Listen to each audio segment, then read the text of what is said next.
L-għada li l-uffiċjali ta' dwana wettqu l-akbar qabda ta' droga f'pajjiżna stimi provizorji juru li instabu bejn 10 u 11 tunnellata droga reżina tal-kannabis li l-valur tagħha fis-suq ilaħħaq 28 miljun u 500,000 euro.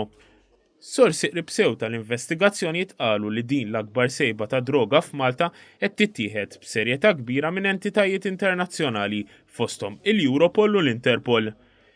Tul il-jum ta' tlieta, il-ħaddiema ta' dwana flimkien mal-uffiċjali tal-Pulizija mill-iskwadra ta' kontra droga komplew jiftħu aktar bramel li kienu fit-tnejn mill-4 containers li nstabet fihom id-droga suspettata kannabis.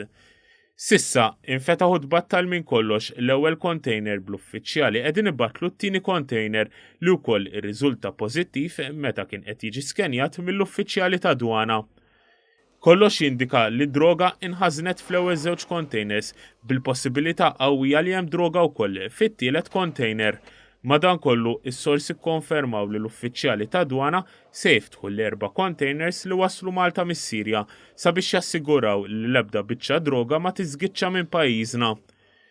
Is-sorsi ta' One News komplew jgħidu li s-suspetti f'dawn l-4 containers li suppost kienu qed iġorru bistrab u konċentrant tal-ħasil flimkien ma' xi torċijiet bdew minħabba r-rotta tagħhom bejn is-Sirja u l-Libja.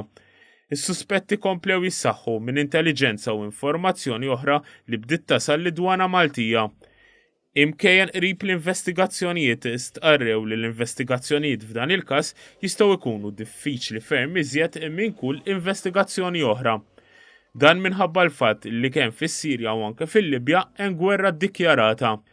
Ritratti ppubblikati mid-dwana juru li matul il-jum is-sustanza li kienet moħbija fil-bramel bdiet titqiegħed kollha fil-maħżen ewlieni ta' dwana fil-Port Ħieles u tinżamm taħt sigurtà kbira. Sorsi qrib l-investigazzjonijiet ikkonfermaw li fis-sigħat li ġejjin l-esperti tal-qorti se jibdew janalizzaw id-droga. Spjegaw li l-esperti forensiċi diġà bdew jieħdu diversi kampjuni minn kull paletta hekk kif il-blokok jidhru li huma identiċi għal xulxin.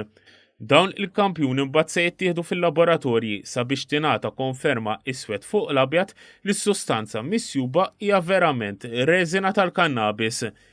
L-istess sorsi sostnew li din prassi ġenerali li ssir f'kull sejba ta' droga. Dan anke jekk l-indikazzjonijiet f'dan il-każ huma pjuttost pożittivi minħabba r-riħa qawwija tas-sustanza.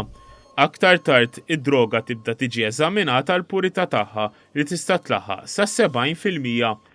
Intant, il-Ministru għall-Finanzi il-Professur Edward Scicluna li hu politikalment responsabbli mid-dwana taħar lil ħaddiema kollha li kienu involuti f'din l-akbar sejba ta' droga fl-istorja ta' pajjiżna. Mingħajr ma daħal fil-mertu tal-investigazzjonijiet qal li din is-sejba setet tkun possibbli biss bis-saħħa tal-investiment kontinwu li l-Gvern Malti qed jagħmel fid-dwana ta' Malta fost oħrajn bix-xiri ta' apparat ġdid is-sena l-oħra.